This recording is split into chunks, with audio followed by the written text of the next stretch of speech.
जय गुरु जी। जैसे अभी पूरा जो शब्द कीर्तन चल रहा था, इतना अच्छा लग रहा था। और ऐसे मुझे सब जो गुरु जी के दरबार में कैसे हम जाते थे, कैसे यही सब शब्द कीर्तन वहां पर चलते थे, बिल्कुल वो मोमेंट रिलिव कर पा रही थी मैं। तो गुरु जी के आश्रम का बहुत बहुत धन्यवाद, जो उन्होंने आज मुझे इस सत्संग को सुनाने के लिए चुना। और मैं आपको बताऊं, आज सुबह मेरे एक कोलीग हैं, किसी दूसरे कॉलेज में हैं। उनका बेटा कुछ 5-6 दिनों से बहुत ज्यादा बीमार था और आईसीयू में एडमिटेड भी था। तो उन्होंने मुझे कहा था कि प्लीज प्रे करो। और संगत जी, आप मानेंगे, मैंने गुरुजी के सामने ही खड़े होके 3-4 दिन पहले जब उन्होंने मुझे कहा था, तो मैंने हाथ जोड़ के गुरुजी को प्रे किया था कि गुरुजी आप बच्चे के ऊपर कृपा करो। और आज जब उस उनका मुझे मैसेज आया कि मेरा बेटा अब आईसीयू से बाहर आ गया है और उसको रूम में शिफ्ट कर दिया है और वो काफी स्टेबल है अब पहले से, तो मैंने मन में ये सोचा कि मुझे अब गुरुजी को किस तरह से शुक्राना करना है। और शाम को ही मुझे विक्रम जी का फोन आता है कि आज आपको सत्संग करना है। तो मुझे तो ऐसा लगा कि जैसे पता नहीं गुरुजी ने सुबह मेरी बात सुनी और मुझे आज मौका भी दे दिया कि मैं गुरुजी का शुक्राना करूं। और आज मैं आपके साथ अपनी जर्नी शेयर करना चाहूंगी गुरुजी के साथ, जो हमारी शुरू हुई 1998 में। ये जर्नी शायद पहले भी शुरू हो सकती थी, लेकिन संगत जी, हर चीज का एक वक्त होता है, एक समय होता है। और उसी वो वक्त आने पर ही आप आपका ऐसे गुरु से मिलान होता है जो आपके जीवन को तर देता है और एक किनारे लगाता है। तो जब 98 में हम गुरुजी के पास गए, मैं और मेरे हस्बैंड, तब तक ऐसा था कि हमारी शादी 91 में हुई थी। और तमाम कोशिशों के बावजूद हमारे कोई संतान नहीं थी और अच्छे अच्छे डॉक्टर्स को हम दिखा रहे थे। और इस प्रकरण में जो बहुत इंपॉर्टेंट रोल जिन्होंने प्ले किया, वो मेरे हस्बैंड के मामा जी थे, जिनका गुरुजी ने बाईपास जो है बाईपास कर दिया था। यानी कि उनका बाईपास होना था और वो गुरुजी के दरबार में जब बैठे थे तो गुरुजी ने उनको कहा, जा मैं तेरा बाईपास कितना। मैं आपको बहुत ही शॉर्ट में ये बात बता रही हूँ, लेकिन वो इतना बड़ा कल्याण गुरुजी ने उनका किया था उस वक्त में। और अगले दिन जब वो हॉस्पिटल एडमिट हुए तो डॉक्टर्स हैरान, वो कहते कि आपको किसने कहा है बाईपास के लिए, आपको तो कोई बाईपास की जरूरत नहीं है। और वो घर वापस आ गए थे। और वही मामा जी हमें करीब 2 साल से कह रहे थे लगातार कि आपको गुरुजी के पास जाना है, पर संगत जी वो मौका ही नहीं बन पा रहा था। लेकिन 98 में हम श्रीनगर से एक पोस्टिंग मेरे हस्बैंड की हुई थी, तो हम वहां से वापस लौटे। और जैसे ही हम घर पहुंचे तो मामा जी वहां पहुंच गए और उन्होंने बोला कि आज तो मैं तुम्हें लेके ही जाऊंगा। और गुरुजी तब एम्पायर एस्टेट में बैठते थे, तो हम उनके साथ चले और हम वहां पहुंचे। और एम्पायर एस्टेट में हमने देखा कि गुरुजी उस दिन नीचे ही कारपेट पे बैठे हुए थे, अपने आसन पे नहीं थे। और मामा जी ने मुझे इशारा किया कि जाओ गुरुजी के मत्था टेक लो। तो जैसे ही मैं मत्था टेका तो गुरुजी ने बोला कि पूछा की गाल है। तो मैंने फिर उनके पास जाके थोड़ा धीरे से बोला कि गुरुजी, आई एम चाइल्डलेस। तो गुरुजी ने कहा कि हाजिरी लानी पड़ेगी। बस उन्होंने इतनी बात कही और हम फिर वहां पर बैठ गए। हमने लंगर किया, हमारे लिए सब कुछ नया था, लेकिन आने वाले समय में वो धीरे धीरे we started looking forward to it, मतलब हमारे, क्योंकि गुरुजी ने हमें साथ में ये भी कह दिया कि आप हफ्ते में एक बार आओ, और चूंकि मेरे हस्बैंड की ड्यूटीज चेंज होती रहती थी तो शायद हमारे लिए रोज आना पॉसिबल भी ना हो पाता। तो गुरुजी अपने आप ही सब चीजों को देख लेते थे, उनको सब चीजों का पता था कि कौन कितना कितनी बार आ सकता है, कैसे है, और उन्होंने ऐसा बनाया कि हमारे लिए बहुत इजी हो गया कि हम हफ्ते में एक दिन गुरुजी के दरबार में पहुंच जाते थे। और जब भी जाते थे तो गुरुजी का पहला सवाल आता था, तेरा तेरा की ना है? तो मैं अपना नाम बोलती थी, तो फिर वो कहते थे अच्छा बैठ जा। और मैं हर बार सोचती थी कि कब तक गुरुजी मेरा नाम ऐसे ही पूछते रहेंगे। तब संगत जी हमारे को, कुछ सीनियर संगत जो संगत में थे, उन्होंने बताया कि जितनी बार आपका नाम लिया जाता है, आपकी आपकी एक तरह से कहो हाजिरी लगती है, गुरुजी के दरबार में आपकी हाजिरी लगती है। और गुरुजी आज की डेट में हमारे लिए, हम आज मतलब हम जानते हैं कि हम कोई और स्वरूप भगवान का नहीं जानते, हम गुरुजी को ही अपना भगवान मानते हैं। और जिस और जब भी हमने गुरुजी को अपनी कोई भी प्रेयर लगाई, कोई भी अपनी रिक्वेस्ट दी है, वो वैसे ही पूरी हुई है जैसे कि खुद कोई प्रभु के अवतार आपके किसी भी प्रॉब्लम को हल करें, आपके ऊपर कृपा करें। और जैसे जैसे मैं आपके साथ शेयर करूंगी, आपको भी ये बात समझ में आएगी कि गुरुजी की कितनी कृपा अपनी संगत पर है। तो जब 98 में हमने जाना शुरू किया और हम जाते रहे, तो बीच में थोड़ा सा ऐसे हुआ कि एक दिन एक अंकल वहां पे होते थे, पुरानी संगत होती थी, तो उन्होंने मुझे कहा कि वो मुझे हर बार पूछते थे any good news, any good news, और मैं हर बार उनको बोलती थी कि नहीं अंकल, कुछ भी नहीं है अभी तक। तो एक दिन उन्होंने मुझे कहा, लगभग साल बीतने को था, सवा साल हो चुका था। उन्होंने मुझे कहा कि चल मैं तेरे को गुरुजी के पास लेके चलता हूँ। और वो काफी क्लोज थे गुरुजी के। और संगत जी, आमतौर पे आप गुरुजी की तरफ देख पाना एक संगत के लिए आसान नहीं था, क्योंकि गुरुजी के चेहरे पे बहुत नूर होता था और गुरुजी की निगाहों से निगाहें मिलाने में मुझे तो उस टाइम पे बहुत डर लगता था। और पता नहीं क्यों डर लगता था, और कई बार ऐसे भी लगता था जैसे पता नहीं हमने दिन भर में हमने अगर कोई गलती भी करी होती थी ना, तो ऐसा लगता था कि जैसे गुरुजी उसको देख पा रहे हैं, और हमें खुद अपने आप से एक शर्मिंदगी सी महसूस होती थी। तो ऐसा लगता था कि जैसे स्कैनर चल रहा है और आपका पूरा एक्सरे हो गया है। तो मैं और वो अंकल जैसे ही गुरुजी के पास पहुंचे, तो अंकल ने गुरुजी को कहा कि गुरुजी इस पर कुछ कृपा करो, ऐसा कल्याण करो। तो गुरुजी ने अंकल को तो कुछ भी नहीं कहा, गुरुजी ने मेरी तरफ देखा और गुरुजी ने कहा, बड़ी आई है अप्रोच लान, दौड़ जाए थो।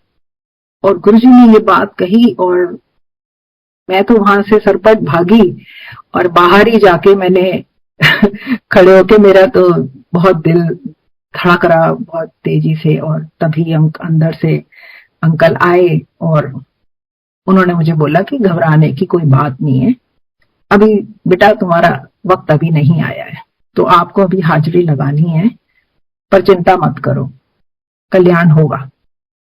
तो संजय जी, मन में तरह तरह के विचार आते थे, और कई बार जो एक टिपिकल इंसान की एक फितरत होती है, कई बार होता था कि पता नहीं गुरुजी कब कृपा करेंगे, करेंगे नहीं करेंगे, क्या रहेगा। और कई बार गुरुजी मुझे ऐसे भी बोलते थे, जब मैं गुरुजी के को मत्था टेकती थी तो गुरुजी कहती, आ गई कंफ्यूज्ड माइंड। फिर एक दिन गुरुजी ने मेरे को कहा कि ये क्रेडिट कंट्रोल की होता है, की पढ़ांदी है, क्रेडिट कंट्रोल की होता है। और मैं मतलब आई वॉज वर्चुअली फम्बलिंग, मुझे याद ही कुछ ना आए कि क्या होता है क्रेडिट कंट्रोल और क्या बोलना है। और इससे पहले मैं कुछ बोलने का प्रयास करती गुरुजी ने कहा जा फेल है, जा कंफ्यूज्ड माइंड फेल है। फिर मैं वहां से आ गई और मन में बड़ा लगा कि कहने को तो मैं कॉलेज में पढ़ाती हूँ और देखो मुझे क्रेडिट कंट्रोल की डेफिनेशन नहीं याद आई। और ऐसे गुरुजी ने मेरे साथ कई बार किया कि बिल्कुल सामने सामने मेरे से कुछ भी इकोनॉमिक्स से रिलेटेड पूछ लिया, मनी सप्लाई पूछा, क्रेडिट कंट्रोल पूछा, और हर बार मुझे फेल कर दिया। और ये बात बहुत बाद में हमें समझ में आई कि गुरुजी को किस बात का जवाब देना है। गुरुजी तो actually he was himself MA economics, तो गुरुजी तो बहुत ही, पढ़ाई लिखाई तो गुरुजी की अपनी बहुत ही अच्छी थी, और उसके अलावा वो हम लोगों से ऐसे थोड़ा मजाक करते थे। और हमारा मतलब बेस्ट तो यही होता था कि आप चुपचाप वहां से हट जाओ, अटेम्प्ट मत करो इस तरह के जवाब देने का। और इस तरह से ये हमारा जो हाजिरी लगाने का जो दौर था वो चलता रहा। और मैं ऐसा नहीं कहूंगी कि जब तक गुरुजी ने मुझे ब्लेस किया आगे चल के बच्चे से, उस दौरान हमारे जीवन में कुछ नहीं हो रहा था। उस दौरान में हमारे जीवन में बहुत सारी और चीजें थी जो रुकी हुई थी, जैसे कि मेरी परमानेंट अपॉइंटमेंट, यूनिवर्सिटी में अपॉइंटमेंट एक बड़ा पॉलिटिकल प्रोसेस होता है, और कई बारी जॉब को परमानेंट होने में टाइम लग जाता है। तो मेरा काफी टाइम से टेम्पररी अपॉइंटमेंट चल रहा था, लेकिन जिस दिन जब मेरे यहाँ परमानेंट अपॉइंटमेंट हुआ तो एक दिन पहले मैं गुरुजी के दरबार में गई, मत्था टेका, तो गुरुजी ने कहा जा हो जाएगा तेरा। और संगत जी, जैसा कि गुरुजी ने कहा, it was a cake walk in the sense कि कैंडिडेट्स बहुत थे, लेकिन मेरा इंटरव्यू बहुत अच्छा हुआ और सब फेवर में थे, और फाइनली मेरा परमानेंट अपॉइंटमेंट हो गया। 98 की ही बात है ये।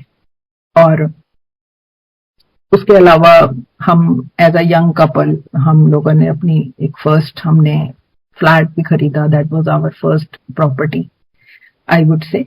तो ये तो बहुत मेटीरियलिस्टिक चीजें हैं, आई एग्री, लेकिन गुरुजी के दरबार में हमारे जैसे जो आप कहिए कि तुच्छ प्राणी होते हैं, वो ऐसी ही अपनी इच्छाएं लेकर जाते हैं, और इन्हीं को हम अचीवमेंट समझते हैं। और सच मानिए तो जो असली जो होनी चाहिए इच्छा, वो ये होनी चाहिए प्रभु को पाने की। वो आपको शायद ही कभी उस लेवल पे जा पाना शायद हमारे जैसे लोगों के लिए पॉसिबल ही नहीं है। लेकिन गुरुजी आपको सब तरह से आपका कल्याण करते हैं, छोटी से छोटी जरूरत सब तरह से आपका कल्याण करते हैं। तो जब ये सब चल रहा था, तो एक दिन का आपको मैं इंसिडेंट बताती हूँ कि जब हम घर से चले तो मैंने ना पहली बात ये बोली कि आज ना मेरा हलवा खाने का मन नहीं है। और गुरुजी बहुत हलवा अपने हाथ से बांटते थे, इतना होता था कि हम दोनों हाथों से उसको लेते थे, और इंस्ट्रक्शन ये होती थी कि आपको वहीं खाना होता है, तो वहां खाओ। तो वो आपके लिए काम करता था और वहीं खाना होता था पूरा का पूरा हलवा। तो मैंने अपने हस्बैंड को बोला कि आज मेरा बिल्कुल मन नहीं है, तो क्या गुरुजी ऐसा क्यों नहीं करते कि कभी कभार कुछ और भी खिलाएं। और संगत जी, टू माय सरप्राइज, जैसे ही मैंने वहां पर एंटर किया इधर एम्पायर स्टेट में, तो पूरे में इतनी अच्छी एक महक आ रही थी। और मैंने जैसे ही मुड़ के वहां देखा तो थाल में पूरे समोसे लगे हुए थे, और गुरुजी ने उस दिन पूरी संगत को गर्मा गर्म समोसे खिलाए। और मुझे लगा कि कितनी कितनी छोटी सी मेरी इच्छा गुरुजी ने आज पूरी करी है। और मैं मनी मन बहुत ही मुस्कुराई। और इस तरह के हम बहुत आपस में इस तरह की हम बातें किया करते थे कि आज गुरुजी का चोला किस रंग का होगा आज। और जिस दिन गुरुजी का चोला और हमारी ड्रेस जो हम घर से पहन के आते थे वो मैच करती थी, तो हमें बहुत ज्यादा, जिसे कहते हैं, प्रसन्नता होती थी, और ऐसा लगता था जैसे कि पता नहीं हमने क्या पा लिया। तो ऐसा ये सब चल रहा था। और संगत जी मैं बताऊं कि मेरा ट्रीटमेंट भी चल रहा था। गुरुजी ने मुझे नहीं कहा था कि आप अपना ट्रीटमेंट बंद करो, उन्होंने मुझे कहा कि आप अपना ट्रीटमेंट जारी रखो। तो मेरा ट्रीटमेंट चल रहा था। उसी दौरान 2000 की मिड की बात है कि मेरे हस्बैंड का एमबीए में सिलेक्शन हो गया इंडियन ऑयल की तरफ से। तो वो रेजिडेंशियल कोर्स था और इनको जाना था। तो मुझे बड़ी चिंता हुई कि हमारा तो ट्रीटमेंट भी चल रहा है और गुरुजी के दरबार में भी जाना होता है, तो ये तो मैं शायद अकेले ना कर पाऊं क्योंकि काफी डिस्टेंस था। और चूंकि दरबार शाम को लगता था तो वापसी में काफी देर हो जाती थी, तो रात को मेरे लिए तो पॉसिबल शायद ना हो पाता अकेले आना जाना उस टाइम में।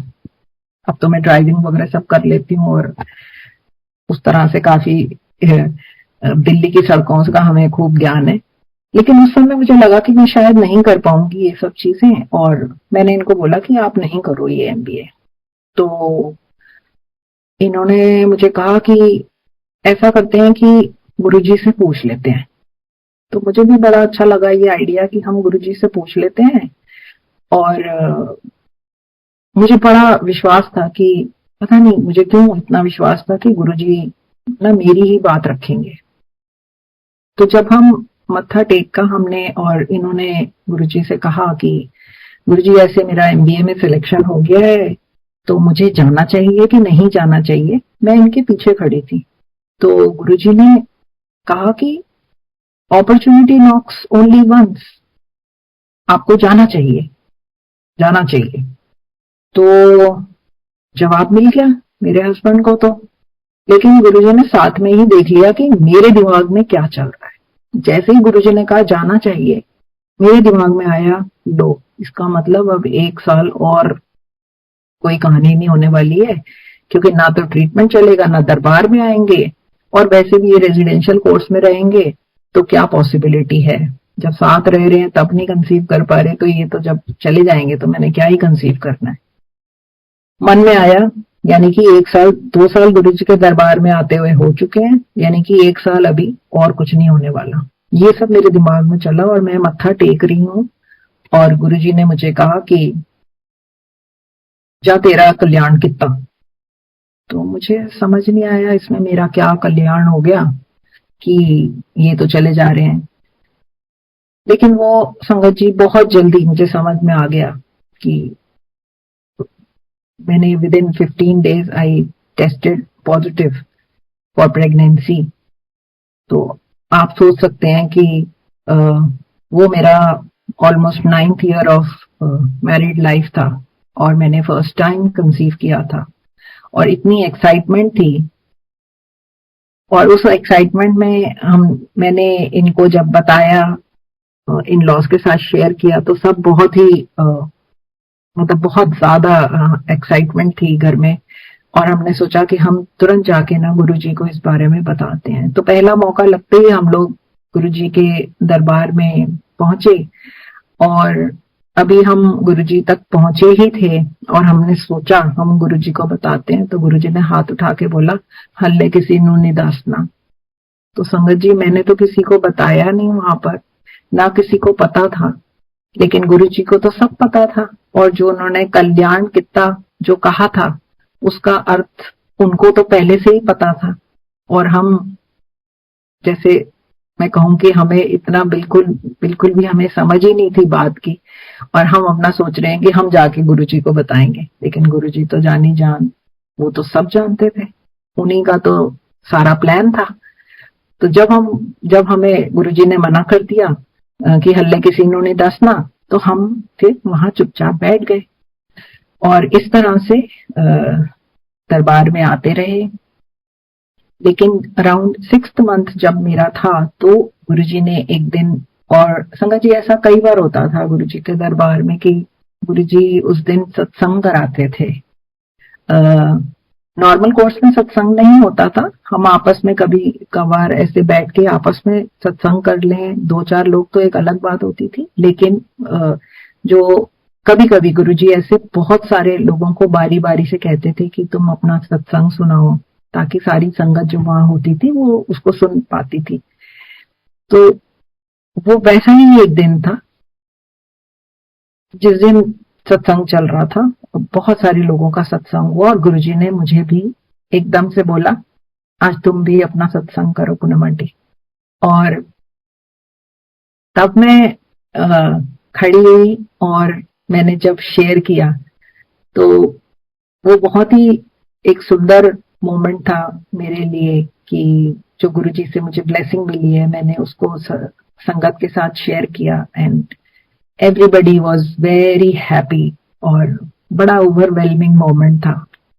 तो हमारे जीवन की जो पहली जो मेरी मतलब जो हमारा फर्स्ट चाइल्ड है, he was then born on January 31 2001। तो गुरुजी ने मुझे ब्लेस किया बेटे से। और जब मैं वो थोड़ा दिन बीत गए तो जैसे हम 40 डेज के बाद अब हमने सोचा हम गुरुजी के पास जाते हैं इसको लेकर। तो हम गुरुजी के पास लेकर गए और जैसे हमने कहा कि गुरुजी इसको ब्लेस करो तो गुरुजी ने ब्लेस किया और गुरुजी ने साथ में मुझे कहा कि पूनम आंटी एक मुंडा और ले ले। अब मुझे तो संगत जी बहुत ही लगा कि गुरुजी मजाक कर रहे हैं क्या, कि ये तो अभी इतना छोटा सा बच्चा है और थोड़ा सा ये प्री टर्म भी था तो थोड़ा वीक था। और जो मुझे पता है कि हॉस्पिटल जाने का जो इतना प्रक्रिया रहती है वो काफी टायरिंग होती है। तो मैंने सोचा कि नहीं, मुझे तो ऐसा दोबारा नहीं चाहिए, मैं कहाँ जाऊंगी दोबारा दोबारा हॉस्पिटल या मुझे बार बार कहीं ट्रीटमेंट के लिए या इस बच्चे को छोड़ना होगा। तो मैंने तो हाँ कही ही नहीं बिल्कुल भी। और मैं ऐसे ही बस उसको उठाया और मैं जाके पीछे बैठ गई। और संगत जी जितनी बार उसके बाद में आती थी, जितनी बार हम गुरुजी के दरबार में जाते थे, गुरुजी मुझे एक ही बात बोलते थे, पूनम आंटी एक मुंडा और ले ले, फिर ना कहीं एक मुंडा और ले ले। तो मेरी तो हिम्मत बनी नहीं, क्योंकि एक ही बच्चे के साथ हमें, और दूसरा ये भी मुझे लगता था कि हमारे साथ और भी बहुत सारे ऐसे कपल्स थे जो सिमिलर जिनकी इशू था। और कुछों को तो मेरे साथ ही गुरुजी ने ब्लेस किया, लेकिन फिर भी कुछ कपल्स थे जिनको तब तक ब्लेसिंग्स नहीं मिली थी। तो मुझे लगता था कि नहीं, गुरुजी पहले सबको ब्लेस कर दें। और जबकि हमें मतलब बिल्कुल भी इस तरह की अकल नहीं थी कि गुरुजी के पास तो इतना है देने के लिए कि उनके पास कोई कमी थोड़ी है। वो तो जिसको जब देना चाहते हैं, जब जिसका जो सही वक्त है वो उसको दे सकते हैं। तो ये बात कई बार मतलब चलती रही, ऑलमोस्ट लाइक आई वुड से इसके जो मिडिल ऑफ द ईयर था 2001 के, तो मेरे हस्बैंड की ऐसे हुआ कि इनकी पोस्टिंग हो गई कैलकाटा। अब उस टाइम पे थोड़ा सा घर की स्थिति इस तरह थी कि मेरे इन लॉज थोड़े से बीमार थे और मेरा बेटा भी छोटा था और मेरी जॉब चूंकि दिल्ली यूनिवर्सिटी में है, तो मेरे लिए तो पॉसिबल नहीं था कि मैं इनके साथ जा पाती। तो मैंने इनको कहा कि आप रिक्वेस्ट कर लो अपनी ऑर्गेनाइजेशन से कि भाई आपकी पोस्टिंग कैंसिल कर दें। लेकिन इन्होंने बहुत प्रयास किया, काफी हायर अप्स को रिक्वेस्ट करी, सब तरह के रिप्रेजेंटेशन दिए, लेकिन इनकी पोस्टिंग का हम कुछ कर नहीं पाए।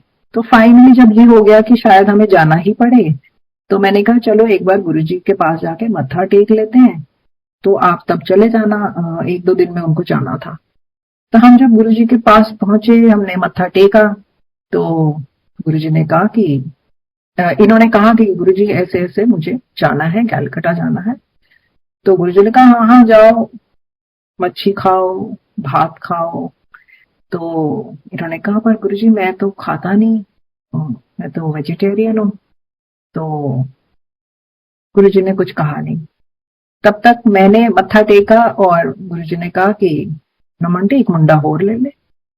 तो वो दिन मैंने पहली बार बड़ी हिम्मत करके गुरुजी को कहा कि गुरुजी आप तो कह रहे हो कि पोस्टिंग पे चले जाओ और आप अब मुझे कह रहे हो कि एक मुंडा और ले ले, तो ये होगा कैसे।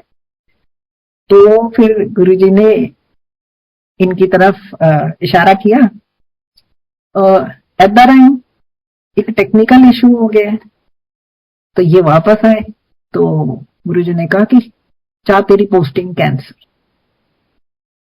और कह रही है दी, मतलब कि मुंडा, मतलब पंजाबी में थोड़ा मेरी बैड है पंजाबी। तो उन्होंने कहा कि ये कह रही है कि मेरे मतलब मुंडा किवें होवेगा अगर तुम चले जाओगे तो वहां पर, तो तेरी पोस्टिंग ना कैंसिल कर दी।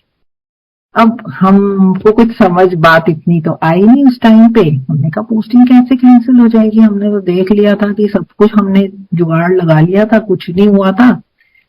अब हम अपना फिर अपने घर आ गए, रात को काफी लेट हम घर आए।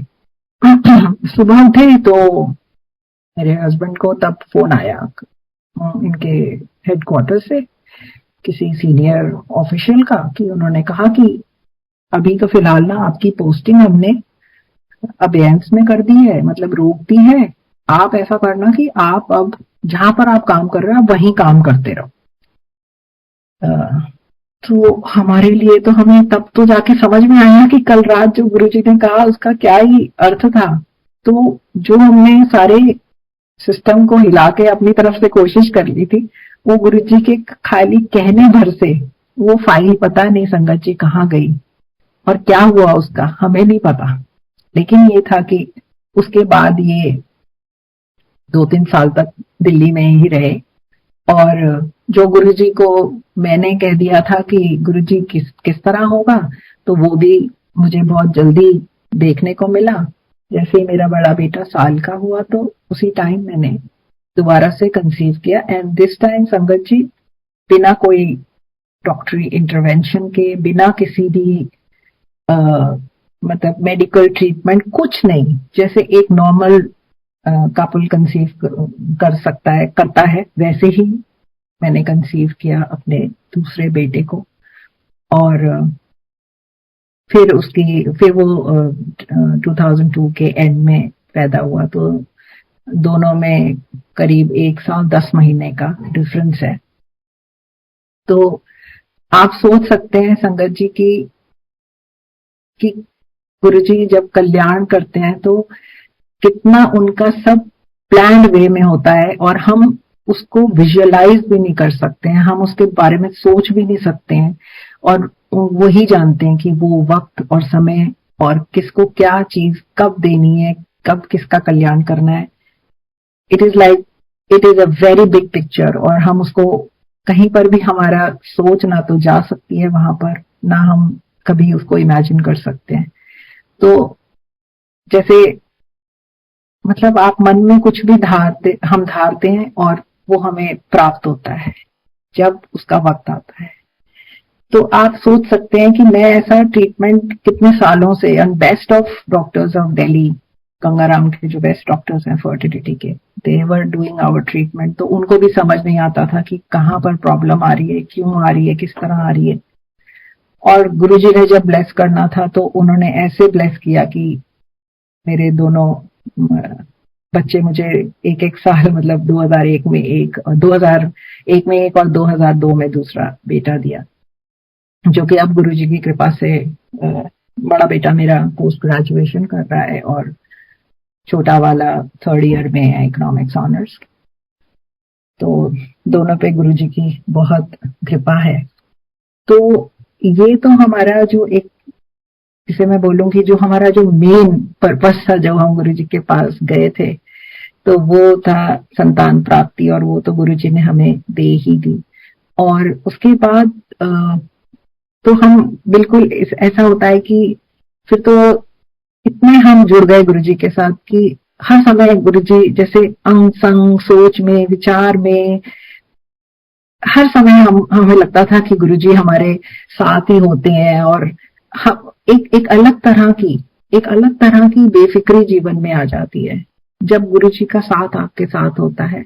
आपको पता है आपकी प्रॉब्लम्स सब उनकी प्रॉब्लम्स है, वो आपका ध्यान वो कर रहे हैं, आपको चिंता करने की कुछ जरूरत नहीं। All that you need to do is, जो वहां पर भी अक्सर गुरुजी कहते थे कि गुरुजी कहते थे कि जैसे आप चप्पल बाहर उतारते हो तो वहीं पर अपनी बट परंतु लेकिन किंतु अगर उतार के आओगे, तो यहाँ पर जिस सरेंडर की भावना से आप दरबार में आओगे तो उसी तरह का आपको प्राप्ति भी होती है। तो you have to have that trust, you have to have that faith. और ये हमने अपने ही साथ नहीं देखा, वहां पर आई तमाम जो संगत होती थी, और छोटा बड़ा अमीर गरीब वो सबका भी कोई डिफरेंस नहीं था। हमने वहां पर एयर वाइस मार्शल्स को देखा, हमने वहां पर चीफ मिनिस्टर्स को देखा, हमने वहां पर बहुत बड़े बड़े जर्नलिस्ट को देखा, फिल्म स्टार्स को देखा। सब आते थे और सब वहीं बैठ के वैसे ही लंगर सब मिलकर करते थे। एक ही थाली में तब लंगर होता था, 4 लोगों का लंगर चलता था। तो हमने देखा है कि ये चीज सिर्फ हम कहें कि हमारे साथ हुई, लेकिन हम यहाँ देखते थे कि लगातार लोगों के साथ इतना कल्याण होता था लोगों का, इतनी बड़ी बड़ी चीजें उनके जीवन में होती थी, जिसका सत्संग जब हम सुनते थे तो तब हमें तब पता लगता था। तो गुरुजी तो सबके साथ, सबके अंग संग पता नहीं कितने लोगों का कल्याण करते जा रहे थे। तो ये जो हमारा एक फेज था, जो फर्स्ट फेज था, बहुत बढ़िया चल रहा था। 2003 में सॉरी, मेरे हस्बैंड का पोस्टिंग हो गई बॉम्बे। तब मेरे ये दोनों बच्चे छोटे थे और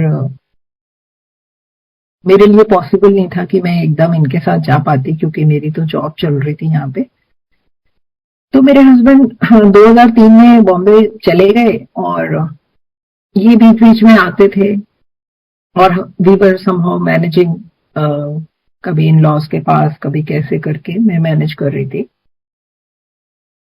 तो 2004 में एक बार जब ये दिल्ली आए तो गुरुजी ने इनको कहा कि तू एनानू अपने नाल लेके जा, और नहीं तो मैं एक मुंडा होर दे दूंगा। तो हमारी तो सिट्टी पिट्टी गुल हो गई और हमने कहा कि अरे ये तो अब तो कुछ जुगाड़ लगाना पड़ेगा। पर संगत जी, जब गुरुजी ने कहा ना कि एनानू नाल लेके जा, तो उसका जुगाड़ भी गुरुजी ही करेंगे। ये नहीं है कि वो हम कुछ करने वाले हैं, उसका भी कुछ ऐसा प्लान गुरुजी के दिमाग में है कि वो हम उस समय हमें नहीं पता लगा। तो गुरुजी ने कहा कि एनानू भी नाल लेके जा। तो उसके बाद ऐसा हुआ कि 2-3 बार जब मैं जा रही थी गुरुजी के पास, तो एक दिन गुरुजी ने मेरे से ऐसे पूछा कि पीएचडी का क्या फुल फॉर्म होता है। और मैं अपनी तरफ से सोचूं कि मैं बोलती हूँ कि डॉक्टरेट ऑफ फिलोसफी। तो इससे पहले मैं बोलती तो गुरुजी कहते एदा मतलब होता है पागल होंदा डर। तो मैंने कहा पागल होंदा डर, तो मेरे को बहुत हंसी आई कि ये तो कोई एब्रीविएशन का फुल फॉर्म नहीं है। लेकिन ये बात हमें बहुत समय बाद समझ में आई कि पीएचडी जो करते हैं ना लोग, अक्सर हमने देखा है कि या तो वो कंप्लीट नहीं होती, और अगर वो कंप्लीट होती है तो वो बड़े सालों में कंप्लीट होती है, और अगर वो बहुत सालों में कंप्लीट होती है तो जो कर रहा होता है पीएचडी ना, उसका आधा दिमाग तो मतलब आप माने हैं कि वो आधा पगला चुका होता है जब तक उसकी पीएचडी खत्म होती है। मतलब ये एक थोड़ी हाई लेवल की डिग्री होती है और कठिन होती है अगर आप खुद ही से कर रहे हो इसको। तो गुरुजी ने 2-3 बार ऐसे मुझे लगता है कि जैसे हिंट दिया मुझे। तो मैंने अपने हस्बैंड को बोला कि ऐसा करती हूँ कि पीएचडी का एनरोलमेंट ट्राई कर लेती हूँ। तो संगत जी, हमारे यूनिवर्सिटी में एक प्रोविजन है जिसमें कि हम पीएचडी लीव ले सकते हैं, जो कि फुली पेड लीव होती है। तो मैंने अप्लाई किया और सेम एफर्ट मैंने करीब 98-99 में किया था और मुझे नहीं मिल पाया था और फिर मैंने छोड़ दिया था। तो मैं फिर दोबारा से जब गुरुजी की आज्ञा मिली कि एनानू लेके जा, तो जब मैंने तब ट्राई किया तो मेरा 1 महीने में, जो कि पता नहीं बहुत ही यूनिक है, 1 ही महीने में मेरा रजिस्ट्रेशन हो गया और 1 ही महीने के अंदर अंदर मेरे को कॉलेज से छुट्टी भी सैंक्शन हो गई, जो कि अपने आप में एक बड़ा जद्दोजहद होती थी, क्योंकि ये फुल्ली पेड लीव होती है और इतनी इजी नहीं होती है और इसके ऊपर 10% की कैपिंग होती है, तमाम तरह की टेक्निकलिटीज होती हैं। मगर जब गुरुजी ने भेजना था तो भेजना था। तो ये सब चीजें तो ऐसे हो गई जैसे मुझे खुद ही, आज मैं सोचूं तो मुझे आज तक विश्वास नहीं होता कि वो मतलब कैसे मैनेज हो गया सब कुछ। और विद इन अ मंथ मैं इनके साथ बॉम्बे चली गई, और मेरी जो मेजर पीएचडी वर्क है वो बॉम्बे में सिचुएटेड है, पार्शियली दिल्ली में भी सिचुएटेड है।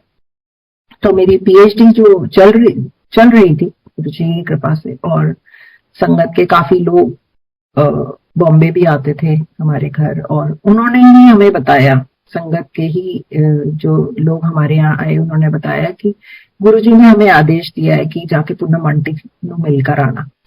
तो संगत जी, हमें इतनी खुशी होती थी कि हम गुरुजी के विचारों में, मन में अभी भी हैं, जबकि हम इतनी दूर बैठे, और हमें कई बार ऐसे लगता था कि अरे हम गुरुजी से अब उस तरह नहीं मिल पाते जैसे हम मिल पाते थे जब हम दिल्ली में थे।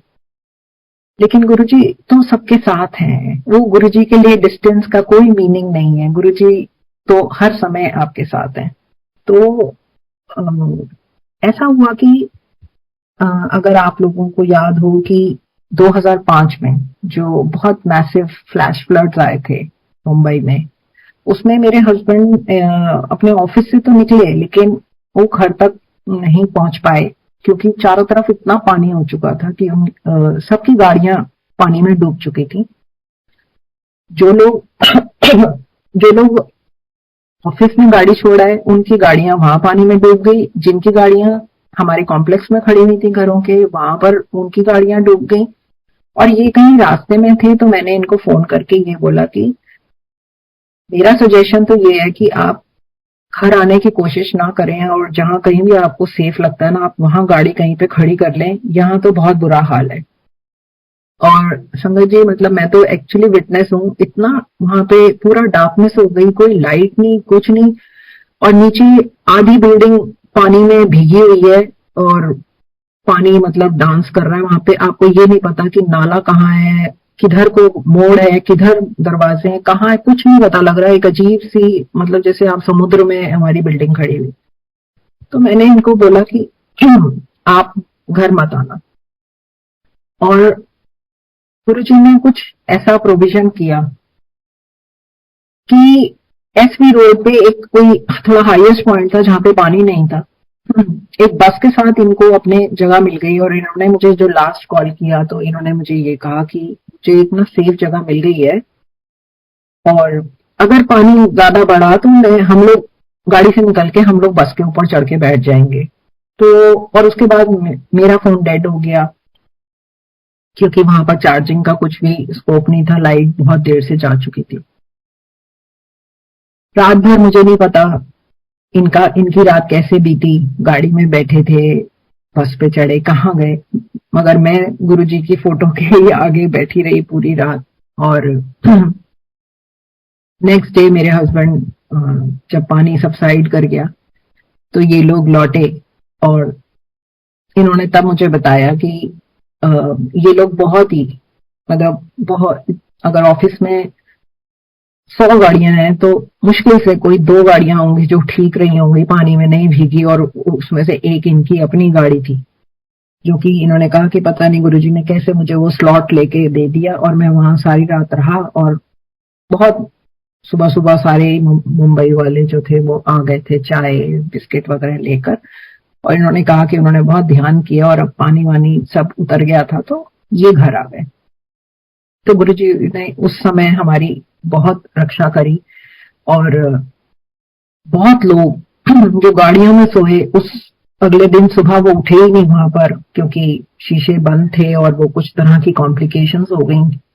वो लोग, बहुत वहां पे डेथ्स हुई, बहुत लोग जिन्होंने हिम्मत करी कि भाई हम पैदल चल के चले जाते हैं, वो नालों में बह गए, और बहुत डैमेज हुआ था लाइफ को उस टाइम में। तो गुरुजी ने बहुत कृपा करके बिल्कुल सेफ एंड साउंड इन्हें रखा उस रात, और ये अगले दिन लौटे। तो ये सब चीजें जब चल रही थी, तो उसी दौरान मेरी पीएचडी भी कंप्लीट हो गई, और मैं दिल्ली आई पीएचडी सबमिशन के लिए। तो ये 2006 की बात है, हाँ 2006 की बात है, मैं आई दिल्ली और मेरा सबमिशन था पीएचडी का। तो गुरुजी के दरबार में हम लोग गए थोड़ा 11 जुलाई 2006 से थोड़ा पहले की बात है, एक दो दिन पहले की बात है। तो गुरुजी ने मेरे हस्बैंड को बुला के कहा कि गुरु पूर्णिमा आ रही है तो आए उस दिन। तो मेरे हस्बैंड की ने टिकट बुक करा रखी थी जल्दी जाने की। तो अब गुरुजी का मगर हुक्म हो गया, तो इन्होंने कहा कि अब तो मुझे ना पोस्टपोन करानी पड़ेगी टिकट। तो मैंने कहा हाँ बहुत अच्छा होगा, मेरा 11 को सबमिशन है प्री पीएचडी, तो आप मेरे को जरा हेल्प करो ये प्रेजेंटेशन वगैरह बनाने में। तो इन्होंने मुझे हेल्प करी और उस दिन जब मेरा सुबह प्रेजेंटेशन हुआ बहुत अच्छा हुआ, सबने बहुत तारीफ भी करी। और उसके बाद हम शाम को गुरु जी के दरबार में चले गए, गुरु पूर्णिमा थी। और मेरे हस्बैंड ने अपना फोन, जैसे हम कर देते हैं, अपना फोन बंद कर दिया था। मंदिर में गए थे, जब हम मंदिर से बाहर निकले तो मेरे हस्बैंड ने जैसे ही फोन ऑन किया तो देखा इन्होंने कि उसमें तमाम मिस्ड कॉल्स थी इनके कॉलीग्स की जो बॉम्बे में रहते हैं। तो इन्होंने जो पहला नंबर मिला उसको फोन किया कि भाई इतने फोन कॉल्स क्यों कर रहे हो तुम मुझे। तो कहते कि तुम हो कहाँ। तो आकाश ने बताया कि मैं तो दिल्ली में हूँ। तो उन्होंने कहा कि अरे ये तो बहुत ही अच्छा हो गया, तो बहुत ही कमाल हो गया कि तुम दिल्ली में ही हो, यहाँ तो बहुत ज्यादा मतलब बवाल हो गया है। फिर तब हमें पता लगा कि वहां सीरियल ब्लास्ट हुए थे और बहुत लोग उनकी जाने गई थी। तो पता नहीं, अब आप संगत जी देखिए ये कितना आश्चर्यजनक है कि गुरुजी ने ऐसा इंश्योर कर लिया कि ये वहां गए नहीं और ये दिल्ली में ही थे। तो हम मतलब कितना गुरुजी अपनी संगत के बारे में सोच के रखते हैं, कितना उनको हर समय सेव करते हैं, कितना उनके ऊपर कृपा अपनी बनाए रखते हैं।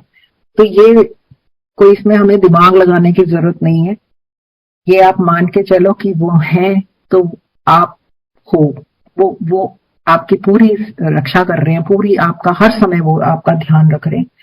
तो ये तो इंसिडेंट मतलब इतना क्लियर इंडिकेटर है इस बात का। और ये बात हो गई 2007 की। उसके बाद हम दिल्ली आ गए 2006 की, सॉरी 2007 में मेरी फुल पीएचडी सबमिट हो चुकी थी, मेरी छुट्टी खत्म हो गई थी और इनकी भी पोस्टिंग दिल्ली वापस हो गई। तो हम सपरिवार हम लोग दिल्ली आ गए और करीब कोई 30 मई को 2007 हम गुरुजी के दरबार गए थे। और उस दिन जब हम वहां गए तो गुरुजी ने, जैसे हमारा बड़ा मन था कि हम ना वहां बैठे जहां पर गुरुजी के पास, लेकिन तब तक ना संगत इतनी बढ़ चुकी थी कि गुरुजी का आदेश था कि जितनी भी पुरानी संगत है ना वो ऊपर जाके बैठेगी। वो बिल्कुल हमारे सामने नहीं, उन्होंने कहा कि जो नई संगत आती है ना उनको इधर मेरे पास बैठने दो, तुम लोगों को तो अब ठीक है, तुम लोग बहुत समय हो गया आते हुए, तुम्हें समझ होनी चाहिए, तो तुम ऊपर बैठ के ध्यान करो। तो बड़ा मन मायूस सा हुआ, मैं ऊपर जाके बैठ गई और मन में ही मैं सोचने लगी कि गुरुजी अपने पास आज बिठा लेते तो कितना अच्छा होता। तो इतने में ही संगत जी सिंगला अंकल आए और उन्होंने मुझे बोला कि आपको ना पुनः आंटी गुरुजी बुला रहे हैं नीचे। मुझे तो विश्वास ही नहीं हुआ कि अभी तो मैंने अर्जी लगाई थी और अभी अभी कबूल भी हो गई। और तब मैं जाके नीचे बैठी और बिल्कुल हम गुरुजी के चरणों में बैठे और अच्छे से गुरुजी को निहारा और वहीं पे लंगर किया। और ऐसा लगा कि जैसे बहुत सालों के बाद ऐसे दर्शन गुरुजी के हुए जिसमें हम गुरुजी को बिल्कुल नजदीक से देख सके। और संगत जी वो मतलब उस दिन पता नहीं गुरुजी ने बुलाया और अगले दिन ही गुरुजी ने चोला छोड़ दिया। और वो चीज हमारे लिए तो एक्सेप्ट करना ही बड़ा मुश्किल था। और मेरे ख्याल से वो उस समय में सारी संगत के लिए कोई बड़ा डिफिकल्ट टाइम था। और ये समय के साथ ही हमें समझ में आया। और गुरुजी कहते भी थे कि मेरे शरीर से मत प्यार करो, मेरे शरीर से। लेकिन पता नहीं कभी भी ये बात नहीं समझ में आती थी, क्योंकि हम तो सोचते थे कि गुरुजी तो हमारे सामने बैठे हैं, ये तो हमेशा ऐसे ही हमारे पास होंगे। हमने कभी वो सिचुएशन ही नहीं विजुअलाइज करी कि कोई ऐसा दिन भी हो सकता है जब गुरुजी फिजिकल फॉर्म में नहीं होंगे। तो हमें बड़ा टाइम लगा वो स्विच ओवर करने में कि गुरुजी फिजिकली नहीं है बट गुरुजी अभी भी उतने ही हमारे साथ हैं। बस हमको कनेक्शन हमें बनाए रखना है। और उस हिसाब से मैं सोचती हूँ जो अब जो संगत आती है वो कितने विश्वास के साथ आती है, वो कितने उनके मन में कोई बट परंतु लेकिन किंतु है ही नहीं। वो तो गुरुजी को इसी फॉर्म में जुड़े हैं। तो उनके लिए तो मैं कहूंगी कि थोड़ा ज्यादा अच्छा भी है, ज्यादा आसान भी है। और हम लोगों के लिए हमने वो दोनों जो स्विच ओवर था हमारे लिए बड़ा मुश्किल था, लेकिन वो बहुत जल्दी हमें समझ आने लगा कि गुरुजी कहीं नहीं गए हैं, गुरुजी यहीं हैं। और 2013 में मैं एक बहुत सिग्निफिकेंट इंसिडेंट है ये लाइफ का, इसलिए मैं बताना चाहूंगी, जबकि थोड़ा टाइम ज्यादा हो रहा है मेरे ख्याल से। मेरे हस्बैंड एक पार्टी में गए हुए थे और वैसे मैं उनके साथ उन पार्टीज में नहीं जाती थी, वो क्योंकि वो उनके अपने स्कूल फ्रेंड्स के साथ होती थी, तो मैं अक्सर अपना अवॉइड करती थी क्योंकि बच्चे भी छोटे थे। तो पर उस दिन उन्होंने मुझे कहा कि नहीं नहीं आज तू भी चल, सब तेरे बारे में पूछते रहते हैं तो तू भी चल। तो मैंने भी कहा अच्छा मैं चली जाती हूँ और मैं उस दिन इनके साथ गई। तो अब मुझे समझ में आता है कि कितना गुरुजी ने उस दिन मतलब ये भी एक प्लान ऑफ एक्शन था। तो मैं उस दिन गई और हम लोग वहां पे सब खा पी के थोड़ा डांस वांस कर रहे थे। तो एकदम से ना मेरे हस्बैंड जो है इनकी तबीयत कुछ खराब सी हुई है, जाके साइड में लेट गए, बैठ गए। मतलब पहले तो बैठे, फिर मैंने इनको देखा और मैंने इनसे जाके पूछा कि क्या हुआ। कहते पता नहीं चक्कर सा आ रहा है और ठीक सा नहीं लग रहा। तो पर मैंने सोचा शायद थक रहे होंगे या कोई शायद ड्रिंक ले ली है, जो ये वैसे नॉर्मली नहीं पीते तो शायद इसलिए लग रहा है इनको। तो पर थोड़ी देर बाद मैंने देखा कि ये वहां बैठे बैठे ये लेट गए। और फिर मैंने एक वहां पर संगत जी आप कोइंसिडेंस देखिए कि उस दिन वहां पर इनके ग्रुप में एक डॉक्टर साहब थे जो गंगाराम में डॉक्टर हैं, इनके बैचमेट हैं। उन्होंने इनको देखा और उन्होंने कहा कि सेठी मुझे ना कुछ ठीक नहीं लग रहा है। तो मेरे हस्बैंड बोले नहीं मैं ठीक हूँ, मैं थोड़ा रेस्ट करूंगा, मैं ठीक हो जाऊंगा। उसने कहा ठीक है। उन्होंने कहा कि मैं तुम्हें 5 मिनट देता हूँ, अगर तुम 5 मिनट तक ठीक महसूस करोगे तो ठीक है, नहीं तो you have to go by my words. तो इन्होंने कहा ठीक है। लेकिन उसके 2 मिनट के बाद ही इनको वॉमिट हुआ और मुझे भी लगा कि इनकी तबीयत कुछ एकदम से बहुत रैपिड फायर चेंज हो रही है। तो उन्होंने डॉक्टर ने मुझे कहा कि नहीं मैं इनको लेके जाऊंगा गंगाराम। तो उन्होंने हमें कुछ नहीं बताया कि क्यों, क्या सस्पेक्ट कर रहे हैं, क्या है। उन्होंने तुरंत अपना ड्राइवर बुलाया और अपनी गाड़ी में डाला और हमको लेके वो भागे। और उन्होंने पूरे रास्ते भर में ही सारा कोऑर्डिनेशन कर दिया। उन्होंने ईसीजी के लिए सब इंस्ट्रक्शंस दे दी और उन्होंने एक कार्डियोलॉजिस्ट को भी फोन कर दिया, कार्डियक सर्जन को। और ये सब रास्ते में ही हमारे हो गया। और रात का वक्त था करीब 11 बजे का। हम सीधे हॉस्पिटल पहुंचे और इनका ईसीजी हुआ जो कि बहुत ही खराब था। तो डॉक्टर्स ने इमीडिएटली कहा कि इनको ओटी लेके जाएंगे। ओटी में ले गए और वो कार्डियोलॉजिस्ट ने बताया कि इनको तो हार्ट अटैक, मतलब एक इनकी पूरी की एक वो मुझे अब टर्म नहीं याद रहा है, मायोकार्डियल इन्फॉक्शन हुआ है and he is having a heart attack. संगत जी मुझे तो समझ ही कुछ नहीं आया कि ये क्या एकदम से क्या हो गया है और मुझे क्या करना है, मुझे बिल्कुल समझ नहीं आया। और तभी डॉक्टर ने मुझे अंदर बुलाया और उन्होंने कहा कि हमें तो ऐसे ऑपरेट मतलब स्टेंटिंग करनी पड़ेगी, इट इज वेरी क्रिटिकल। तो मेरे पास तो कोई ऑप्शन नहीं था। मैंने इनके डॉक्टर फ्रेंड को बोला, उन्होंने बोला हाँ करनी पड़ेगी। तो उन्होंने कहा कि ठीक है आप करिए। मीनवाइल मेरे हस्बैंड जो अपना, जब आप उनका सत्संग सुनेंगे तो वो बताते हैं कि कहते हैं कि मुझे ऐसा लगा जैसे I am going to another world. और मेरे मन में विचार आ रहा है कि आज तो मेरी गुरुजी से मुलाकात होने वाली है। और कहते हैं कि मुझे वहां दिखाई पड़े गुरुजी। और मैंने गुरुजी से कहा कि गुरुजी आज क्या अपने पास आपने बुलाया है। तो उन्होंने कहा कि गुरुजी ने मुझे कहा कि अपनी औकात इच रह। अब ये उन्हीं के शब्द हैं मेरे हस्बैंड के, कि उन्होंने कहा कि अपनी औकात इच रह, जो कम मैं तेन दिता ही है वो कर, अभी हले तेरे मतलब मतलब अभी तेरे को वो सब काम करने हैं। एंड देन ही सेड कि मेरे को सडनली ऐसे कॉन्शियस में हो गया, मतलब मेरी कॉन्शियस एकदम ये जो सेंसेस हैं इनकी वो वापस से आ गई, और कहते हैं then I could hear doctors talking, और डॉक्टर्स ये सब बात कर रहे हैं कि अच्छा हार्ट अटैक आया है and he is lucky to have arrived in time, और he should be okay thereafter. और मेरे हस्बैंड कह रहे हैं, मन ही मन कह रहे हैं कि अब तो वैसे भी गुरुजी ने आशीर्वाद दे दिया है, तो ये तो अब सब चीजें एक फॉर्मेलिटी है। तो एनीवेज इनका स्टेंटिंग वगैरह हुई और 2 दिन बाद ये घर वापस आए। लेकिन आप भी जानते हैं संगत जी की किस तरह से ये एक बहुत ही टच एंड गो सिचुएशन होती है। अगर यही स्थिति घर में बनी होती तो शायद, जैसे कि एक टिपिकल टेंडेंसी होती है, बंदा सो जाता है, बंदा कहता है मैं रेस्ट करूंगा, मैं सो जाऊंगा, लेकिन बाकायदा गुरुजी ने ऐसा बनाया कि वहां पर वो डॉक्टर दोस्त भी था, और ऐसे वक्त वो सिचुएशन हुई कि उसका इलाज भी हो गया, और गुरुजी की कृपा से उसके बाद से ये थोड़े से अपनी सेहत के प्रति भी जागरूक हो गए। और गुरुजी की कृपा देखिए बिल्कुल बनी हुई है हमारे परिवार के ऊपर, और वो हम हर समय महसूस करते हैं। जैसा कि मैंने आपको शुरुआत में भी बताया था सत्संग के, कि किस तरह मैंने आज इतनी छोटी सी अरदास गुरुजी को लगाई थी 2-3 दिन पहले, और गुरुजी ने वो भी मेरी पूरी करी। तो गुरुजी तो हर समय हमारे साथ हैं। मेरे अपने ब्रदर्स के भी इनसे वो हैं, सत्संग हैं, उनको उनके भी किस तरह से गुरुजी ने